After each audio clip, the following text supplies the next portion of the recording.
Hello everyone. ഇന്ന് Sunday. ഇന്നത്തെ special paneer matar masala. Super taste കേട്ടോ.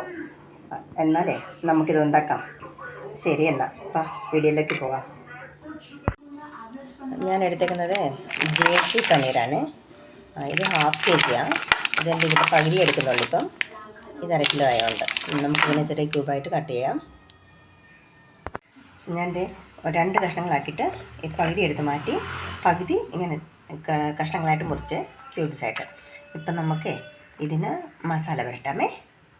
ഞാൻ ഇതിന് പനീറിന് മസാല പിടിപ്പിക്കാനായിട്ട് ഒരു സ്പൂൺ മുളക് പൊടി, ഒരു 1/4 സ്പൂൺ മഞ്ഞൾപ്പൊടി, ഇച്ചിരി ഉപ്പും, പിന്നെ ഒരു ചെറിയ സ്പൂൺ 1 സ്പൂൺ നാരങ്ങ നീരും, അതേ സ്പൂണിന് 1 സ്പൂൺ എണ്ണയും. ഞാനിവിടെ ചേർക്കുന്നത് കപ്പലണ്ടി എണ്ണ. കൂട്ടാൻ വെക്കാനെല്ലാം ഉപയോഗിക്കുന്നത് കപ്പലണ്ടി എണ്ണയാണ്. ഇപ്പം ഇതെല്ലാം കൂടെ ഇളക്കി ഈ പനീറിന് പിടിപ്പിക്കാം. ഇതിപ്പം ഇതിനെല്ലാത്തിനും ഞാൻ നന്നായിട്ട് മസാല പിടിപ്പിച്ചേ. ഇനി ഇതൊരു 10-15 മിനിറ്റെങ്കിലും, ഏറ്റവും കുറഞ്ഞ 10 മിനിറ്റെങ്കിലും ഇരിക്കണം. ഇവിടെ ഇതവിടെ വെച്ച് നമുക്കിതിന് വേണ്ടുന്ന മസാല കറിക്ക് വേണ്ടുന്ന കറിക്കൂട്ട് തയ്യാറാക്കാം. നമുക്ക് മസാലയ്ക്ക് വേണ്ടിയിട്ട് ഒരു പാൻ വെച്ചിട്ട് ചെറുചട്ടി വെച്ച് ചൂടാക്കി കഴിയുമ്പോൾ അതിനകത്ത് 1 സ്പൂൺ എണ്ണ ഒഴിച്ചിട്ട് ആദ്യം നമുക്ക് 3 കണ്ടിരുന്നാണ് ആദ്യത്തെ വഴറ്റാം.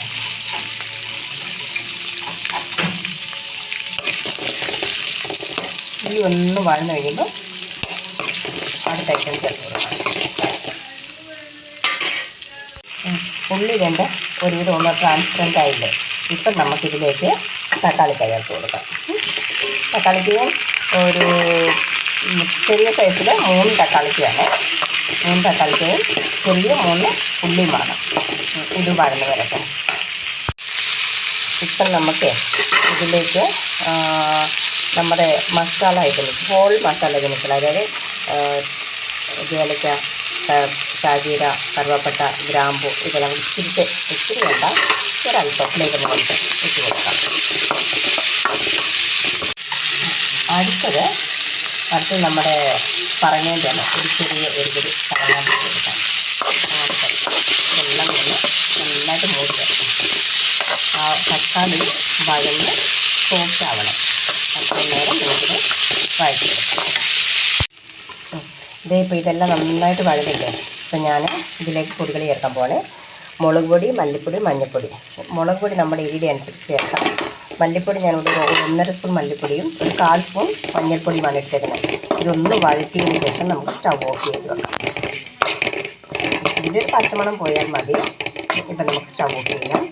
അതിന് മുമ്പായിട്ട് ഞാൻ ഇതിലേക്ക് അരയ്ക്കാൻ വേണ്ടിയിട്ട് ഉപയോഗിക്കുന്ന ഒരു 4-5 വെളുത്തുള്ളിയും ഒരു 1/2-3/4 ഇഞ്ചോളം വരുന്ന ഇഞ്ചിയും കൂടെ ഇട്ട് ഒന്ന് ഇളക്കി സ്റ്റവ് ഓഫ് ചെയ്ത് ഇതിനൊക്കെ തണുത്ത് കഴിഞ്ഞിട്ട് അരച്ചെടുക്കാം. നമുക്ക് ആ മസാലക്കൂട്ട് എടുത്ത് തണുക്കുമ്പോഴത്തേനും ഒരു പാൻ അടുപ്പത്ത് വെച്ച് അതിലേക്ക് ഇച്ചിരി എണ്ണ ഒഴിച്ചിട്ട് നമ്മൾ ഈ മസാല വെട്ടി വെച്ച പനീരില്ലേ അതെല്ലാം കൂടി ഷാലോ ഫ്രൈ ചെയ്യാം കേട്ടോ. ഇപ്പം ഇതെല്ലാം ഒരുവിധം ഫ്രൈ ആകുന്നതിനും വരെ തീർച്ചയായും മൊത്തം ഫ്രൈ ചെയ്ത് കഴിഞ്ഞിട്ട് നമുക്ക് മസാല അരച്ചുകൊണ്ട് വരാമേ. ഇപ്പം നമുക്ക് ഈ പനീർ മൊത്തം ഫ്രൈ ആയി. ഒത്തിരി ഡീപ് ഫ്രൈ ആവുകയാണെങ്കിൽ അത് റബ്ബർ പോലെ ആയി പോകുന്നുണ്ടോ. അത് കാരണം ഇതൊന്ന് ഫ്രൈ ആയാൽ മതി. ഇപ്പം നമുക്ക് അത് മസാലക്കൂട്ട് അരച്ചുകൊണ്ട് വരാമേ. നമുക്കൊരു പാത്രം വെച്ചേ അത് ചൂടാക്കി കഴിയുമ്പോൾ എണ്ണ ഒഴിച്ചിട്ട് അതിലേക്ക് ഒരു ചെറിയ ബട്ടറിൻ്റെ ഒരു ചെറിയ ക്യൂബ് ഇട്ട് കൊടുക്കാം. ഇത് അലിയട്ടെ. ബട്ടറും അലിഞ്ഞ് ഇപ്പം നമ്മൾ അരച്ച് വെച്ച മസാലക്കൂട്ട് ചേർത്ത് കൊടുക്കാം.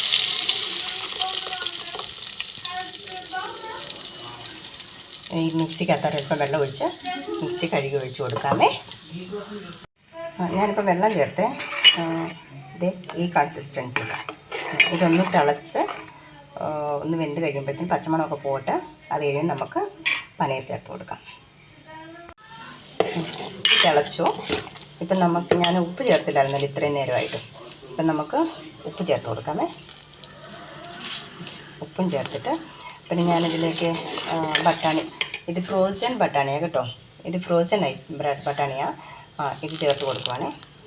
പച്ച ബട്ടാണി അതും ചേർത്തു. പെട്ടെന്ന് അങ്ങ് വെന്തോളൂ. ഇനിയിപ്പം നമുക്ക് നമ്മൾ വറുത്ത് വെച്ചില്ലായിരുന്നോ പനീർ, അതും കൂടി ചേർക്കാം. പനീറും ചേർത്ത് കേട്ടോ. ഇനിയിപ്പം ഇതൊന്ന് കുറുകി വരട്ടോ. അതുവരെ ഇരുന്ന് വേട്ടെ. ഉപ്പ് എരിയൊക്കെ നോക്കണം കേട്ടോ. നമുക്കിത് കുറുകി വരുന്നത് വരെ വെയിറ്റ് ചെയ്യാം. അപ്പം നമ്മുടെ കറി കുറുകി കേട്ടോ. ഇനി ഇത് ഓഫ് ചെയ്ത് കഴിഞ്ഞാൽ കുറച്ച് കഴിയുമ്പോഴത്തേനും ഒന്നുകൂടെ ഒന്ന് തിക്കുകയാകും. ഇപ്പം ഫൈനൽ ടച്ച് ഇതെന്താണെന്നറിയാവോ? ഇതാണ് കസ്തൂരി മേന്തി, അതായത് നമ്മുടെ എന്തുവാ ഇതിൻ്റെ മെന്തിക്കൂര, അതായത് ഉലുവയുടെ ഇല ഉണങ്ങിയതാണ്. ഇത് നന്നായിട്ട് ഞെരടി ഇതിട്ട് കൊടുക്കുക. ഇതാണ് ഇതിൻ്റെ ടേസ്റ്റ്. ഒരുവിധപ്പെട്ട എല്ലാ നോൺ വെജ് കറീസിലും ഇത് ചേർത്ത് ഞാൻ. ഇപ്പോൾ ഇതിൽ സ്പെഷ്യലായിട്ട് നല്ല ടേസ്റ്റാണ് കേട്ടോ. ഇനിയിപ്പം നമുക്ക് സ്റ്റവ് ഓഫ് ചെയ്ത് വെക്കാം. ഇത് തണുത്ത് കഴിയുമ്പോൾ ഒത്തിരിയൂടെ കുറുകും. നല്ല സൂപ്പർ ടേസ്റ്റായിട്ടുള്ള പനീർ മട്ടർ മസാല കറി ഇവിടെ തയ്യാർ. ബായ്. അടുത്ത വീഡിയോയിൽ കാണാമേ. Bye bye.